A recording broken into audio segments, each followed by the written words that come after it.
ఏ మతం కానీ, ఏ కులం కానీ, ఏ భాష కానీ, ఈరోజు భూమి మీద 800 కోట్ల మంది ప్రజలు ఉన్నారు.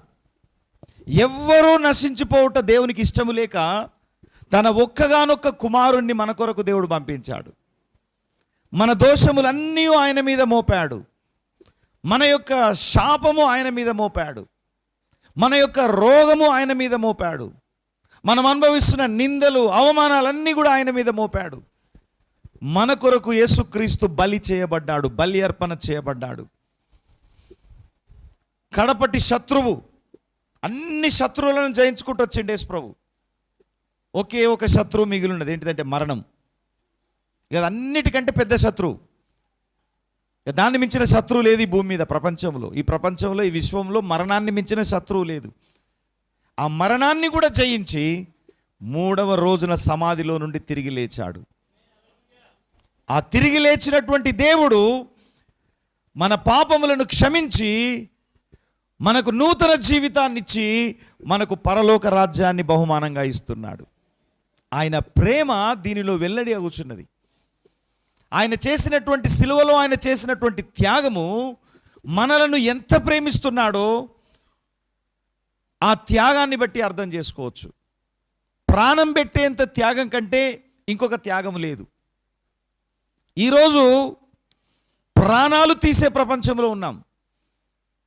నేను ఈరోజు ఒక న్యూస్ చూశాను. హైదరాబాద్లో జరిగిన ఇన్సిడెంట్. ఒక ఇద్దరు మంచిగా స్నేహితులయ్యారు. స్నేహితులై పనికి పోతున్నారు, కష్టపడుతున్నారు, డబ్బు సంపాదిస్తున్నారు. ఇద్దరు స్నేహితులు డబ్బు సంపాదిస్తున్నారు. వాళ్ళు మంచిగా కలిసి త్రాగుతున్నారు, కలిసి తిరుగుతున్నారు. ఒకరోజు ఇద్దరు కూర్చున్నారు, బాగా తాగారు. బాగా తాగిన తర్వాత అందులో ఒకడు ఆ తాగిన మైకంలో ఆ ఎదుటి వాడిని కొంచెం ఏదో అన్నాడు, చిన్న మాట అన్నాడు.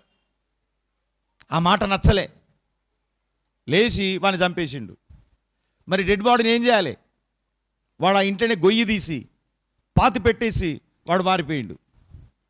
ఆ ఓనరు ఈ వీడు ఎడిపోయిండు అని చెప్పేసి ఆ ఇంటి ఓనరు వచ్చి చూసరికి తాళం వేసే ఉంటుంది, ఎప్పటికి వీడు రావట్లేదని చెప్పేసి ఆ ఇంటి ఓనరు తలుపులు బలగొట్టి చూసరికి ఆ ఇంట్లో వాసన వస్తూ ఉంది. వాడు ఏం చేసినట, కిచెన్లో ఆ వంటలు వండుకుంటే స్థలంలోనే మొత్తము వాడు పాతి పెట్టేశాడు. ఆ తొవ్వి తీస్తే శవం వెళ్ళింది. ఎంత స్నేహితులుగా, ఎంత అన్యోన్యంగా కలిసినటువంటి ఆ ఇద్దరు వ్యక్తులు, మరి అందులో ఒకడు చనిపోయాడు. వాడిని పోలీసులు అరెస్ట్ చేశారు.